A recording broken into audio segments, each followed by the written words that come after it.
Hello students, आप सभी को पंकज सर की पाठशाला में स्वागत है। तो आज मैं वेक्टर का पार्ट 3 वीडियो लेके आया हूँ। इस वीडियो में आप वेक्टर्स के कुछ और न्यू कॉन्सेप्ट को सीखेंगे। साथ में पिछले वीडियो में जो मैंने कुछ इम्पॉर्टेंट कॉन्सेप्ट सिखाया था उसके कुछ इम्पॉर्टेंट न्यूमेरिकल को भी सॉल्व करूँगा। ओके, तो वे बच्चे जो आज मेरे चैनल पे पहली बार आए हैं या मेरे ये वीडियो को पहली बार देख रहे हैं तो वो सबसे पहले जाके पार्ट 2 वीडियो को देख लें, जिससे आपको आज मैं जो भी पढ़ाऊँगा वो बहुत अच्छे से समझ में आएगा। ठीक है। और हाँ, वे बच्चे जो आज मेरे चैनल पे पहली बार आए हैं वे प्लीज़ पहले मेरे चैनल को सब्सक्राइब कर दें और बेल नोटिफिकेशन आइकन को दबा दें, जिससे हमारा जो भी अगला वीडियो आएगा आपको सबसे पहले नोटिफिकेशन मिल जाएगा। ओके, तो चलिए बिना देरी करते हुए आज की क्लास स्टार्ट करते हैं। ओके, तो चलिए आज का क्लास एक बहुत अच्छे न्यूमेरिकल से स्टार्ट करते हैं। ये एस.सी. वर्मा में ये न्यूमेरिकल है। कह रहा है find the resultant of the 3 vectors shown in the figure. ये 3 वेक्टर किसी आर्टिकल पे लग रहा है, इनका रिजल्टेंट लेना है। राइट है। तो पिछला वीडियो में मैंने कंपोनेंट वेक्टर का कॉन्सेप्ट दिया था, तो उसी का इसमें यूज़ करेंगे। राइट है। मैंने क्या बताया था आपको कि जितने भी वेक्टर्स किसी भी आर्टिकल पे लगता है उनको किन्हीं दो मतलब एक्स और वाई में रिजॉल्व कर देंगे टोटल को। राइट है। टोटल को हम लोग क्या करेंगे, एक्स और वाई में रिजॉल्व कर देंगे, जिससे क्या होगा, हमको इसका रिजल्टेंट निकालने में बहुत आसानी होगा। देखिए कैसे।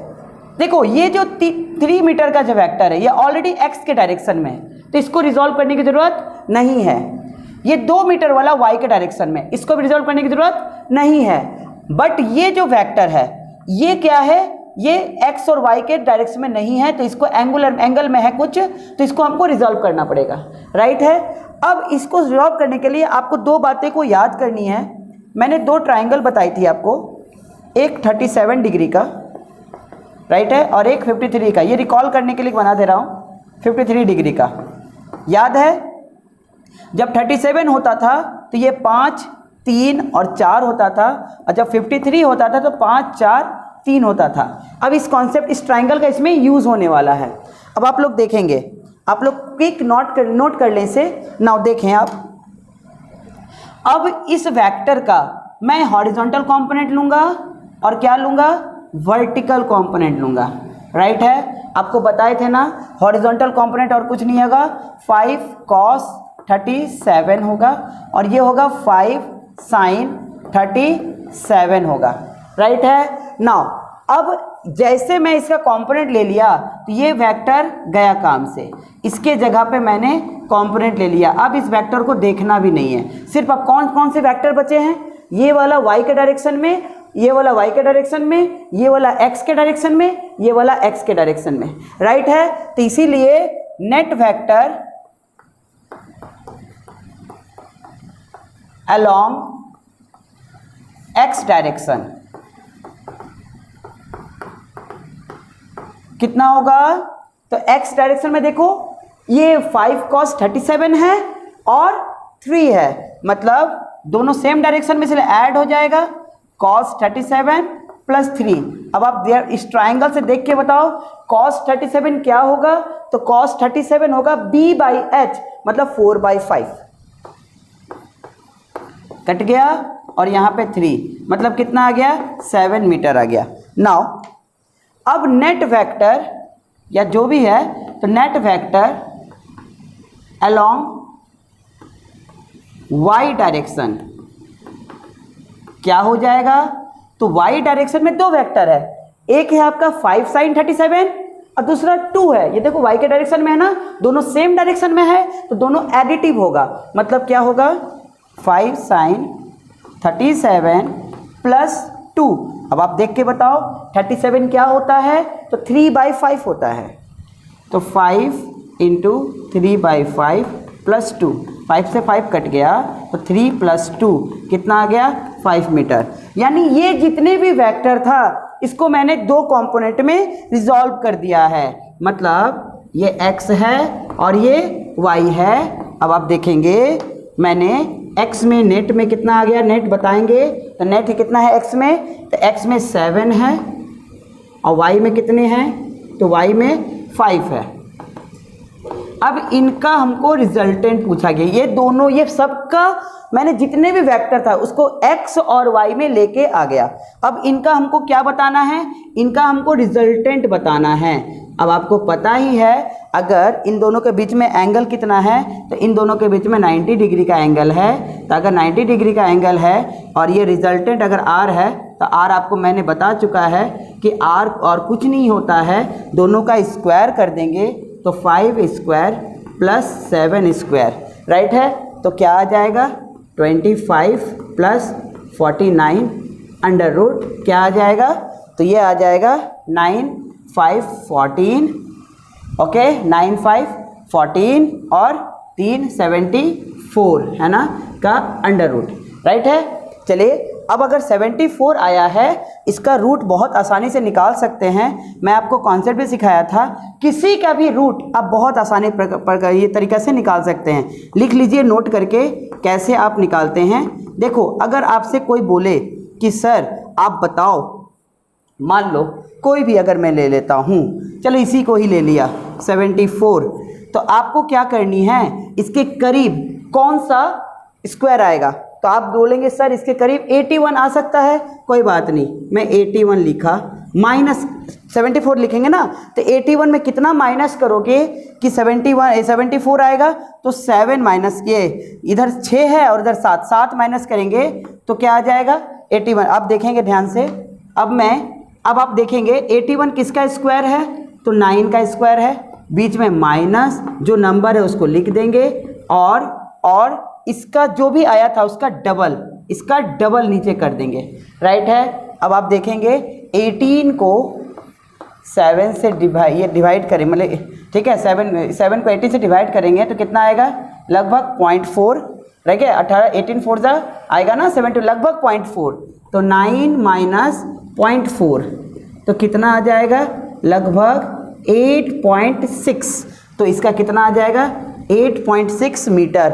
और यही आपका इस सवाल का आंसर होगा, कितना रिजल्टेंट होगा 8.6 मीटर। अच्छा, कोई अगर आपसे पूछे कि ये एंगल कितना बनाएगा, किससे, रिजल्टेंट के साथ, अल्फा, तो आप लगा देना, यहाँ ध्यान से देखेंगे, आप क्या लगा दोगे कि 10 अल्फा इक्वल टू क्या होगा, P/B, मतलब 5/7, तो अल्फा कितना हो जाएगा, tan इनवर्स 5/7 इस सवाल का आंसर होगा, अगर आपसे एंगल पूछेगा तो। ओके, तो ये सवाल आपसे पूछा गया था कि इनका रिजल्टेंट क्या होगा, तो इन जितने 3 वेक्टर लग रहा था उसका रिजल्टेंट 8.6 मीटर आएगा, राइट है। और वो कितना एंगल बनाएगा हॉरिजॉन्टल से, तो tan इनवर्स 5/7 बनाएगा। इसको जब निकालेंगे आपका लगभग, तो आपको पता चल जाएगा कि क्या इसका वैल्यू आएगा, ठीक है। ओके, मैं इसको बता ही दे रहा हूं कितना आएगा, tan इनवर्स 1 मिनट 5/7 ये आएगा 35.54 डिग्री, राइट है। तो कितना एंगल आएगा, 35.54 डिग्री। ओके, तो इस प्रकार से कोई भी गिवन वेक्टर को आप लोग बहुत आसानी पूर्वक using the concept of component बना सकते हैं। ओके, तो अब मैं अगले सवाल की ओर बढ़ता हूं, ठीक है। तो ये अगला सवाल, ये भी एस सी वर्मा का ही सवाल है कि the sum of 3 vector shown in the figure is 0, find the magnitude of the OB vector and OC vector. यहाँ 3 वेक्टर आपको दे दिया है, जिसमें से एक ओए वेक्टर का आपका वैल्यू मैग्नीट्यूड दे दिया है, वो है 5 मीटर, और आपसे पूछा जा रहा है ये ओबी वेक्टर का मैग्नीट्यूड क्या होगा और ओसी वेक्टर का मैग्नीट्यूड क्या है होगा।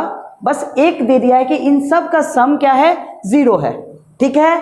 अब देखो, अगर ये 0 है तो इनका जो भी x कंपोनेंट होगा वो भी 0 होगा, क्योंकि बैलेंस्ड होगा, और जो भी y कंपोनेंट होगा वो भी बैलेंस्ड होगा। बस यही कॉन्सेप्ट यहाँ पे लगाएंगे, सवाल बन जाएगा। देखिए कैसे, मैं क्या करता हूँ, इस c का कंपोनेंट एक x में लेता हूँ और एक y में लेता हूँ, राइट। देखो जिधर साइड c उधर ही लेंगे x कंपोनेंट, तो क्या आ जाएगा, ये हो जाएगा OC cos 45 और ये हो जाएगा OC sin 45। जैसे मैं कंपोनेंट ले लिया, ये OC खत्म। अब मैं इसे देखूंगा ही नहीं। अब बस यही करना है, नेट y को बराबर करना है और नेट x को बराबर करना है। अगर ये जीरो वेक्टर है, इस पॉइंट पे O पे अगर जीरो हो रहा है तो ये इसको बैलेंस कर रहा होगा और ये इसको बैलेंस कर रहा होगा। यानी मैं ये बोल सकता हूं ये बराबर ये होगा और ये बराबर ये होगा। तो ठीक है, तो मैं क्या बोल सकता हूं, ठीक है, तो मैं कह सकता हूं OC साइन 45 डिग्री और कुछ नहीं होगा 5 के बराबर होना चाहिए। यानी OC साइन 45 होता है 1/√2 बराबर 5 होगा। यानी OC कितना हो जाएगा, 5√2 मीटर हो जाएगा।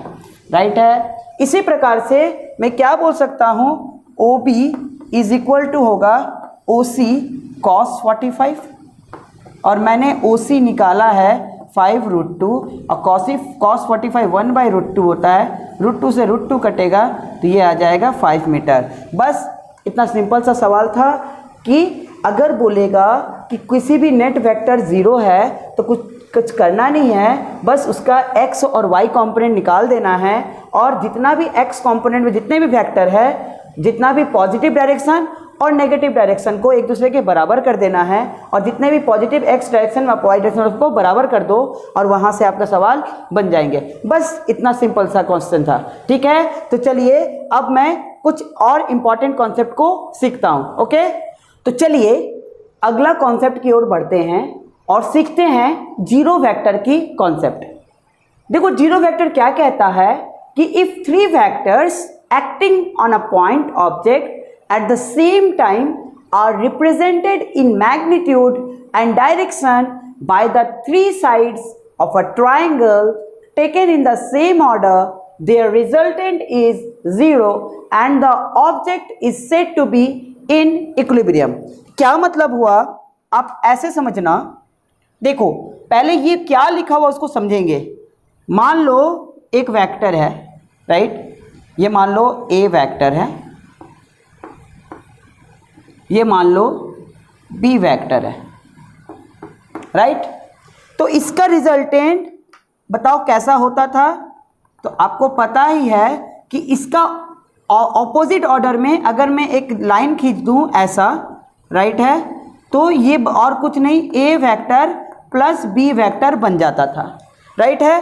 अब हम क्या करते हैं कि इसको ऑपोजिट नहीं सेम ऑर्डर पे बना दिए, राइट है। अगर मैं सेम ऑर्डर बोल के और इसको बोल देता हूँ C, समझना एक बात को, तुम चलना कहाँ से शुरू किए थे, यहाँ से, और हो कहाँ पे, यहाँ पर, तो तुम्हारा डिस्प्लेसमेंट क्या है। तो तुम बोलोगे सर मैं यहीं पे स्टार्ट किया था और यहीं पे हूँ, मतलब मेरा नेट डिस्प्लेसमेंट 0 है। मतलब ये अगर मैं किसी भी वेक्टर को साइक्लिक ऑर्डर में बना दूँ तो उसका नेट सम कितना हो जाएगा, 0 हो जाएगा। यानी ये जो मैं लिखा हूँ ये एक जीरो वेक्टर को रिप्रेजेंट कर रहा है। किसको रिप्रेजेंट कर रहा है, जीरो वेक्टर को रिप्रेजेंट कर रहा है, क्योंकि इसका नेट सम आएगा 0 आएगा। क्या मतलब कि अगर मैं इसको जोड़ूं, है ना, तो क्या होता है, ये एक जीरो वेक्टर बनेगा और जीरो वेक्टर को जीरो के ऊपर ये डिनोट करेगा। सर ये जीरो का वेक्टर कैसे हो सकता है। देखो मान लो किसी का वेलोसिटी 0 है, हो सकता है ना, डिस्प्लेसमेंट 0 है, तो डिस्प्लेसमेंट क्या है, एक वेक्टर क्वांटिटी है और वेक्टर क्वांटिटी को अगर रिप्रेजेंट करना है तो ऊपर में एरो लगा के रिप्रेजेंट करते हैं, राइट है। तो इसी प्रकार से यही बात यहाँ पर भाषा में लिखी हुई है कि जब भी किसी भी ट्राइंगल में जो साइड्स है वो अगर सेम ऑर्डर में है तो वो नेट जुड़ के क्या बन जाता है, वेक्टर, मतलब वो जीरो वेक्टर बन जाता है। और ऐसे बॉडी को, मतलब ऐसे जितने फोर्स होते हैं जिसका सम 0 हो जाएगा, वैसे बॉडी को बोला जाता है इक्विलिब्रियम स्टेट में। क्या बोला जाता है, इक्विलिब्रियम स्टेट में। इसको मैं आपको बताया था ना कॉन्सेप्ट कि मैं जब भी चाहूँ किसी भी वेक्टर को मैं कहीं भी मूव कर सकता हूँ। शर्त क्या है प्लेन में कि उसका डायरेक्शन और मैग्नीट्यूड नहीं बदलना चाहिए। तो मैं क्या करता हूँ, इसको आगे कर दिया। देखो मैं इसको ऐसा कर सकता हूँ और इसको ऐसा करते हुए मैं नीचे ले आता हूँ, मैं ऐसा बना देता हूँ और इसको घुमा देता हूँ। तो ये और कुछ नहीं है। देखो मैंने क्या किया, ये वेक्टर ऐसा ही है, देखो ध्यान से, ठीक है। नाउ अब ध्यान से देखना, ये जो वेक्टर था B, इसको मैंने थोड़ा आगे कर दिया, राइट, ठीक। अच्छा, ये जो वेक्टर था, ये सी वाला वेक्टर, इसको मैं ऐसे था ना, इसको मैं ऐसे लाते हुए ऐसे करता हूँ, डायरेक्शन नहीं बदल रहा हूँ, मैं यहाँ पे इस पॉइंट में चिपका रहा हूँ, कोई दिक्कत? अभी भी ये सी को ही रिप्रेजेंट कर रहा है। तो ये क्या है? सी वेक्टर, और ये क्या है? क्या है? ये है ए वेक्टर और ये है बी वेक्टर, राइट? यानी क्या? यानी क्या? इनका रिजल्टेंट, आप बताओ, मैंने सिखाया था ना, इनका रिजल्टेंट किधर होगा? ए और बी का रिजल्ट इधर होगा कि नहीं होगा? तो ये होगा ए वेक्टर प्लस बी वेक्टर। अब ध्यान से देखो, अगर मैं इस पॉइंट को, मान लो ये ओ पॉइंट है, इसको मैं बोल रहा हूँ कि ये इक्विलिब्रियम में है, यानी क्या? ये जो इधर जो फोर्स लग रहा था, ये सी उसको बैलेंस कर रहा है। इसका मतलब मैं बोल सकता हूँ कि ए वेक्टर प्लस बी वेक्टर ये बराबर होगा सी वेक्टर के, बट सी वेक्टर उल्टा डायरेक्शन में है, इसीलिए क्या साइन लगाऊंगा? माइनस को लगाऊंगा। मैग्नीट्यूड वाइज तो दोनों को सेम होना होगा, बट डायरेक्शन दोनों का उल्टा है, इसीलिए मैं क्या लगा दूंगा? माइनस साइन लगा दूंगा। ये उसका उल्टा है, यानी आप बताओ वेक्टर फॉर्म में क्या हो जाएगा? ए वेक्टर प्लस ये कितना बराबर हो जाएगा? 0 वेक्टर। अब आप बताओ यही चीज़ आ गया कि नहीं आ गया? यानी क्या? इस तरह का जब भी मैं कभी देखूंगा, जब भी दो फोर्स है ना और इसका रिजल्टेंट तीसरा के बराबर है, तो मैं क्या बोल दूंगा? क्या? कि ये एक 0 वेक्टर है और ये बॉडी जो है वो किस में है? इक्विलिब्रियम पोजीशन में है, राइट है? बस अब अगर ऐसा 0 वेक्टर है तो यहाँ से एक रिलेशन हम लोग लिख सकते हैं, देखेंगे ध्यान से। अगर ये 0 वेक्टर है तो मैं यहाँ से मैं एक रिलेशन, बहुत इंपॉर्टेंट है, उसको आप लिख लेना। इस पॉइंट को मैं O बोल रहा हूँ, इसको P बोल रहा हूँ और Q बोल रहा हूँ। अगर ये 0 वेक्टर है तो मैं क्या लिख सकता हूँ? ये देखो, इसका मैग्नीट्यूड OP का मैग्नीट्यूड बटे साइड OP, राइट? ए वेक्टर जो आया था, फिर बोलेंगे B बाय ये जो आया था B बाय जो साइड किसको? PQ, इसको न्यूमेरिकल में लगा सकते हैं, कराएंगे न्यूमेरिकल, और बराबर बोलिए C बाय ये जो C वेक्टर था बाय ये साइड क्या है? OQ। ये बहुत इंपॉर्टेंट रिलेशन है। अगर कोई भी बॉडी इक्विलिब्रियम में है, ठीक है, या 0 वेक्टर है, तो ये कंडीशन हमेशा आप किसी भी वेक्टर मतलब वो कॉन्सेप्ट में लगाकर हम वेरिएबल को निकाल सकते हैं, राइट है? तो अब चलिए इसी से रिलेटेड अगला कॉन्सेप्ट जो है लेमिस थ्योरम, और उसे सीखते हैं और फिर एक न्यूमेरिकल बनाते हैं। ओके, तो चलिए सीखते हैं लेमिस थ्योरम। तो चलिए लेमिस थ्योरम को सीखते हैं। ये क्या कहता है? It states that if 3 forces acting at a point are in equilibrium, then each force is proportional to the sine of the angle between other two forces। समझेंगे? अभी मैंने एक डायग्राम बनाया था ना, मान लो एक पॉइंट O है जिसमें 3 फोर्स लग रही है। देखो, अगर इसे मैं F1 बोल रहा हूँ, इसे मैं F2 बोल रहा हूँ और इसे मैं F3 बोल रहा हूँ, इसके बीच का एंगल अल्फ़ा बोल रहा हूँ, इसके बीच का एंगल को बीटा बोल रहा हूँ और इसके बीच का एंगल को गामा बोल रहा हूँ। तो लेमिस थ्योरम क्या कहता है कि अगर ये मिडिल पॉइंट जो O है, अगर ये इक्विलिब्रियम में है, मतलब क्या, इसका सम नेट 0 है, तो आप ये थ्योरम को बिल्कुल आप लगा सकते हैं।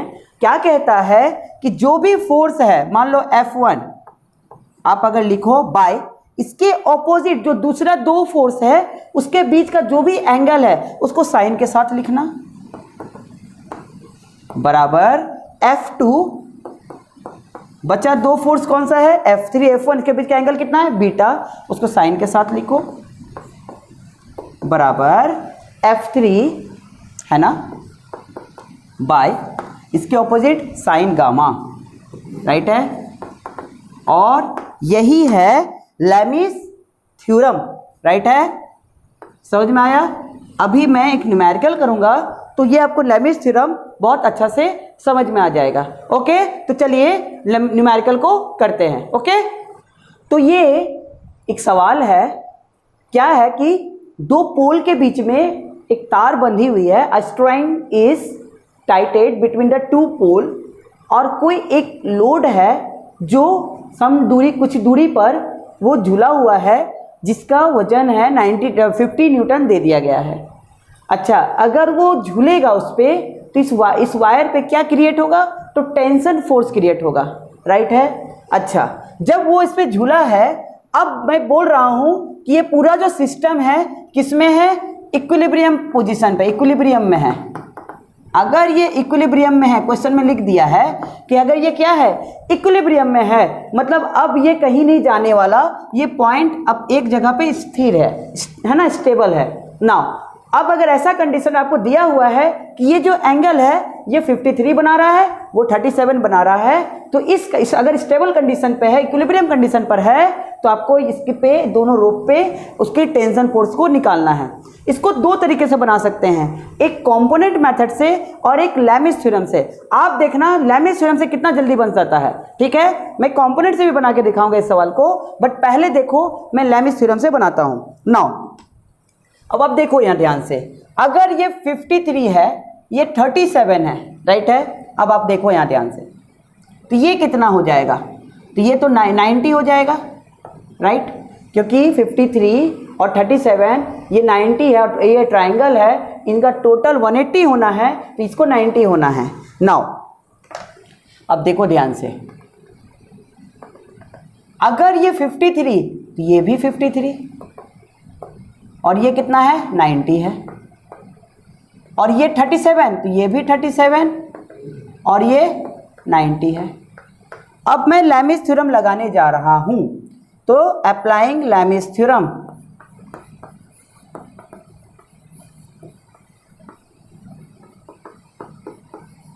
क्या कहता है लैमिस थ्योरम, कहता है जो भी फोर्स है, जैसे 50 न्यूटन लेंगे बटे ऑपोजिट का जो भी एंगल है उसको साइन के साथ लो। T2 अगर ले, मान लो T1 ले रहे हैं पहले, इसके ऑपोजिट क्या है, 90 प्लस 37, तो साइन 90 प्लस 37 लिखेंगे, बराबर अगर T2 लेंगे तो ऑपोजिट क्या है, 90 प्लस 53, तो साइन 90 प्लस 53। नाउ अब आप देखो साइन 90 कितना होता है, 1 होता है, तो ये 50 हो गया, ये T1, और साइन 90 प्लस थीटा क्या होता है, कॉस थीटा होगा, और बराबर T2 क्या हो जाएगा, कॉस 53 होगा। अब दो इक्वेशंस को लेकर हम इसको सॉल्व कर देंगे, तो T1 क्या हो जाएगा, 50 कॉस 37, और T2 क्या हो जाएगा, ये हो जाएगा 50 कॉस 53। याद आ रहा है, तुरंत फिर से बताएंगे, 37, ठीक है, 5 3 4 और 53 का क्या था, 5 4 3। चलिए cos 37 क्या होता है, cos b/h, मतलब 50 इंटू 4/5 कटेगा, कितना आ जाएगा, 40 न्यूटन।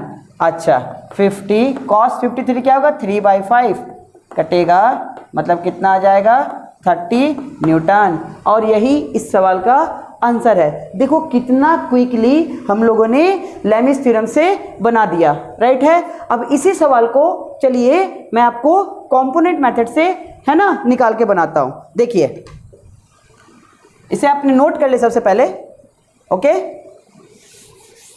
तो चलिए मैं इसे कंपोनेंट मेथड से बनाता हूं, ओके। नाउ देखो ये T1 है, तो ये भी तो 53 होगा ना, बताए थे अभी, तो ये क्या हो जाएगा, इधर हो जाएगा T1 cos 53, और अपवर्ड क्या होगा, T1 sin 53। इसका कंपोनेंट लिए इस पे, और इसका क्या होगा इधर, तो ये होगा, इधर 37 है, तो T2 cos 37, और अपवर्ड क्या होगा, T2 sin 37। इसका कंपोनेंट कर दिए। अब अगर ये इक्विलिब्रियम है तो नेट y और नेट x को क्या कर देंगे, 0। तो चलिए नेट x कंपोनेंट, है ना, विल बी इक्वल या विल बी 0, विल बी 0।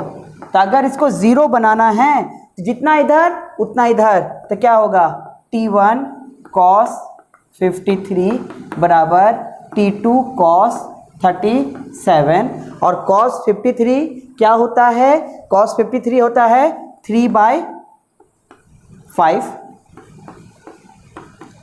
और cos 37 क्या होता है, तो ये होता है 4/5, कट गया तो 3t1 बराबर 4t2।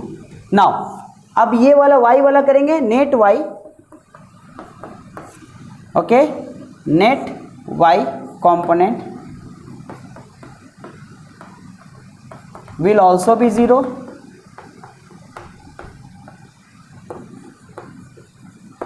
तो नेट y कंपोनेंट क्या हो जाएगा बताएं, t1 sign 53 plus t2 sign 37, जितना अपवर्ड है उतना डाउनवर्ड के बराबर होगा, तो बराबर 50। तो बताएं t1 साइन 53, साइन 53 क्या होगा, तो साइन 53 होता है 3, देखो साइन 53 बताए थे ना, तो क्या होगा, तो 5 4 3, तो 3/5। और t2 साइन 37 क्या हो जाएगा, तो साइन 37 हो जाएगा। तो आपको फिर से आप ये सब एकदम प्रैक्टिस रखेंगे, आप लोग कंफ्यूज एकदम नहीं होइएगा। तो 5 3 और ये 4, तो यहाँ पे क्या पूछा गया एक बार चेक कर लीजिएगा, बहुत गलती होता है इस पर। तो साइन 53 साइन क्या होता है, p/h, याद रखें तरीका बताए थे ना, अगर बड़ा एंगल है तो यहाँ बड़ा, छोटा है तो यहाँ छोटा। तो ये बताइए साइन 53 क्या होगा, तो p/h है ना। तो हम देखिए p/h। नाउ साइन 37 क्या हो जाएगा, साइन 37 हो जाएगा 3/5 बराबर 50, ठीक है। अब देखिए ध्यान से, यहाँ से क्या आ जाएगा, 4t1 प्लस 3t2 बराबर 5 उधर भेज दे रहे हैं, तो क्या हो जाएगा 250। अब यहाँ से t1 क्या लिख सकते हैं बोलो, या t2 क्या लिख सकते हैं, 3/4t1, 3/4t1 बराबर 250। यहाँ से क्या हो जाएगा, 16t1 प्लस 9t1, 250 इंटू 4 है ना, तो आ जाएगा 25t1 बराबर 1000। यहाँ से कट गया तो कितना आ जाएगा, t1 का वैल्यू आ जाएगा 40 न्यूटन। देखो यही सवाल मैं पिछले बनाया था, कितना टफ हुआ था ये, मैंने कितना आसान हुआ था, और ये कितना कैलकुलेटिव हुआ। जैसे t1 आ जाएगा इसमें बैठा दो तो t2 आपका आ जाएगा, तो t1 क्या होगा, t1 आ गया ना, तो t2 हो जाएगा 3t1/4, मतलब आ जाएगा 30 न्यूटन। और देखो मैंने कंपोनेंट मेथड से इस सवाल को बनाया है, राइट है। बस इस चीज़ में एक बार देखो कैसे गलती हो गया था, आप लोग ध्यान रखेंगे, ये ट्रायंगल बिल्कुल गलती नहीं करेंगे आप लोग, ठीक है। तो इस प्रकार से आप लोग कंपोनेंट मेथड से भी सवाल को सॉल्व कर सकते हैं, ओके। तो आशा करते हैं आज का वीडियो आपको अच्छी लगी होगी। अगर वीडियो अच्छी लगी है तो वीडियो को लाइक करिएगा और अपने दोस्तों में शेयर करिएगा, ओके। और हाँ, अगला वीडियो में डॉट प्रोडक्ट मतलब स्केलर प्रोडक्ट पे लेके आने वाले हैं, तो ठीक है, तब तक के लिए बाय, टेक केयर।